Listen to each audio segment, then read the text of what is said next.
क्या अमेरिकी राष्ट्रपति डोनाल्ड ट्रंप वॉशिंगटन पर कब्जा चाहते हैं? क्या वो पुलिस तंत्र के सहारे वॉशिंगटन की हर घटना पर नजर रखना चाह रहे हैं?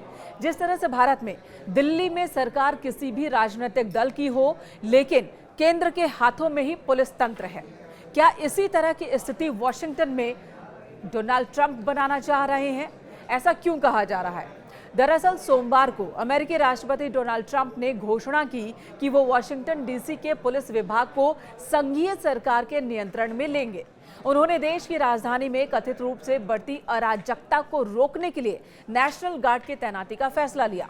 ट्रंप ने कहा कि मैं वॉशिंगटन डीसी में लॉ एंड ऑर्डर और पब्लिक सिक्योरिटी को पुनः स्थापित करने के लिए नेशनल गार्ड की तैनाती कर रहा हूं।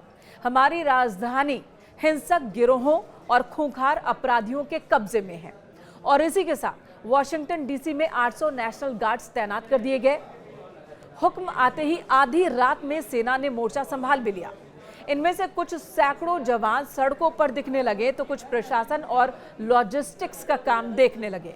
लेकिन ट्रंप ने अचानक ये फैसला क्यों किया? इससे अमेरिका में हड़कंप मचा है।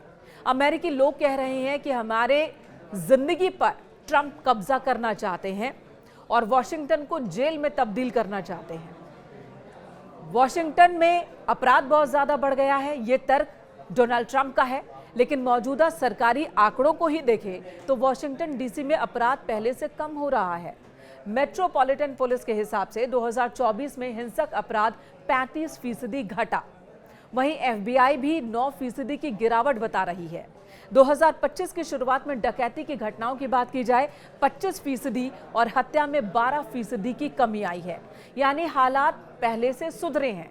लेकिन ट्रंप कह रहे हैं कि यहां पर स्थिति बिगड़ती जा रही है, लॉ एंड ऑर्डर ठीक नहीं है, गैंग का वर्चस्व है और इसलिए फौज उतारने का फैसला मैंने लिया।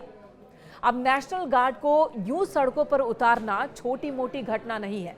हालांकि ये पहली बार नहीं है, इससे पहले भी फोर्सेस को उतारा गया है, लेकिन तब जब स्थिति बहुत ज्यादा कठिन रही हो। अमेरिका में ये फोर्स आमतौर पर आपदा, बड़े दंगे या फिर राष्ट्रीय सुरक्षा से जुड़ी स्थिति में लगाई जाती है। और सबसे दिलचस्प बात इस बार यह है कि ना तो वॉशिंगटन डीसी में बड़े पैमाने पर कोई दंगा हो रहा है, ना ही अपराध दर रिकॉर्ड स्तर पर है, बल्कि आंकड़े तो कुछ और ही कहानी बता रहे हैं। अब ट्रंप का कहना है कि गैंगों का कब्जा खत्म करना जरूरी है, इसलिए हमने राजधानी को सुरक्षित करने के लिए यह फैसला लिया। यहां नेशनल गार्ड को उतारा। पहले भी नेशनल गार्ड्स यहां पर उतारे गए। 2020 में ब्लैक लाइव्स मैटर विरोध प्रदर्शन के दौरान ट्रंप प्रशासन ने सैकड़ों गार्ड्स को तैनात किया था, जब पुलिस और प्रदर्शनकारियों के बीच टकराव चरम पर था। 2021 में 6 जनवरी को कैपिटल हिल पर हुए दंगे के बाद सुरक्षा के लिए हजारों नेशनल गार्ड्स की तैनाती की गई थी। 1968 में मार्टिन लूथर किंग जूनियर की हत्या के बाद डीसी में हिंसा भड़कने पर गार्ड्स की तैनाती की गई थी सड़कों पर। लेकिन अब फर्क है।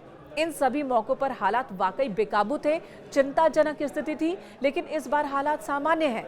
फिर 800 जवानों को क्यों सड़क पर उतारा गया?